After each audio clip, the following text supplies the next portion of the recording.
Pria tunawisma ini temukan bayi dari tempat sampah dan merawatnya. 6 tahun kemudian, perkataan anak ini membuat semua orang terenyuh.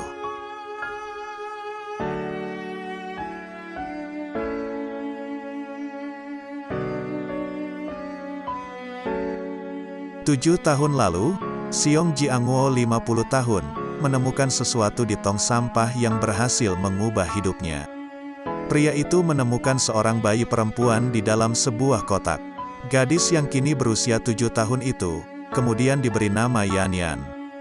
Meski Seong hanyalah seorang tunawisma, dia merasa sangat terharu ketika melihat keadaan Yan. Dia pun memutuskan untuk membesarkannya sebagai anaknya sendiri.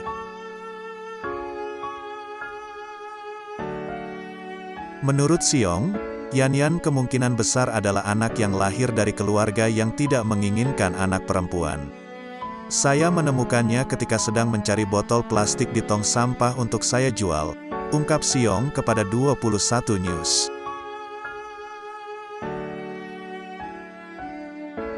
Bayi yang masih merah itu, ditemukannya dalam kondisi terbungkus selimut di sebuah kotak.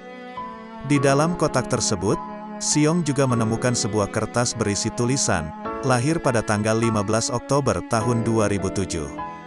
Bayi itu tampak begitu tidak berdaya sehingga Seong memutuskan untuk membawanya pulang.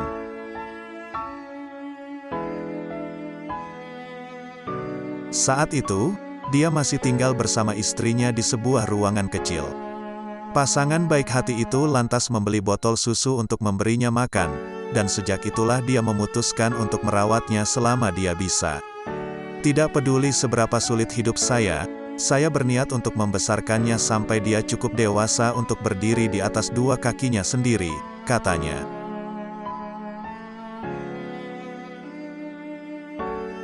Seong bahkan tidak ingin menitipkan Yan di panti asuhan, karena dia tidak percaya bahwa putrinya akan memiliki kehidupan yang baik di sana. Sayangnya, Yan tidak memiliki banyak kesempatan untuk bersekolah, sebab keterbatasan yang dimiliki oleh ayah angkatnya.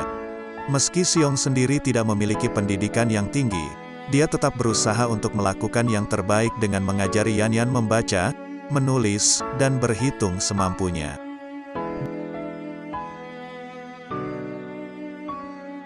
Dia juga meminta bantuan beberapa teman tunawismanya untuk mengajari Yan soal matematika yang agak rumit.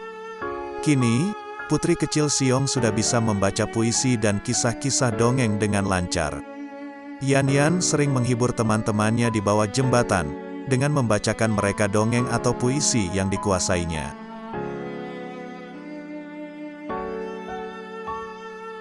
Seong sendiri, sebetulnya juga memiliki kisah hidup yang tak kalah sedihnya dengan Yan. Orang tua Seong meninggal ketika usianya masih sangat muda, sehingga dia hanya mampu menamatkan pendidikan sampai kelas 3 SD. Istri Seong meninggal pada tahun 2012 dan rumah tempat mereka tinggal juga sudah dihancurkan. Jadi, dia kini terpaksa tinggal di bawah jembatan bersama Yan. Namun, semua kesulitan itu tidak pernah membuatnya menyerah untuk membesarkan Yan.